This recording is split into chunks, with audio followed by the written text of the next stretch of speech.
يا صباح الخير أو مساء الخير حسب ما بتشوفوني عاملين ايه. أهلا بيكم في حلقة جديدة من ورق سينما وبرنامجكم بين السطور.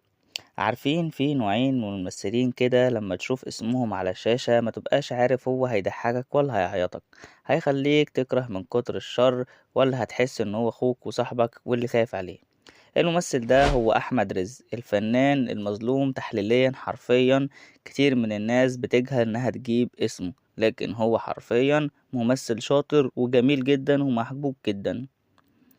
رغم إنه صاحب مدرسة خاصة جدا في التلون والتنقل وبين الشخصيات، أحمد رزق مش مجرد كوميديان، ولا هو مجرد ممثل درامي عادي. هو جوكر يقدر يلبس قناع الشخصية بكل تفاصيلها النفسية والشكلية لدرجة تخليك تنسى أحمد رزق تماما وتعيش مع البطل اللي قدامك.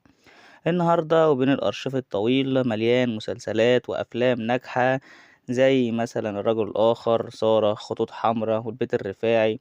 اخترنا نتكلم عن أحسن 5 أفلام بالنسبة لي، مش بالنسبة للوسط الفني ولا بالنسبة لأي حاجة. من مسيرته الفنية بنشوف فيها ازاي قدر يغير بالكامل السيناريو، وازاي قدر يقنعك بالشخصية اللي هو فيها، وبيتنقل بين الشر والحنية والكوميديا السوداء والكوميديا اللي مش سوداء، كل حاجة.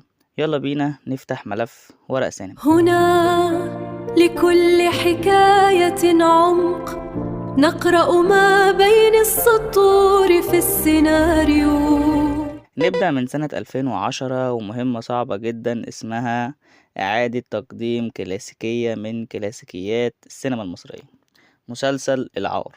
لما تقرر تعمل معالجة لفيلم كتبه العظيم محمود أبو اليزيد وتكمل الأحداث على فرضية اتكتبت قبل كده إن الصفقة نجحت والأبناء أخدوا الفلوس، والحرام هنا كانت المخاطرة، وأحمد رزق هنا أخد دور سعد الليل، خريج التجارة وسمسرة في البورصة.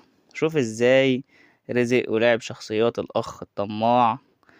أحمد رزق هنا ملمس الكوميديا المعتادة بتاعته، وهنا بالعكس قدم تحول نفسي مرعب لشخص بيتحول تدريجيا من أخ عادي لشخص أعمال حساب والفلوس والنظرات.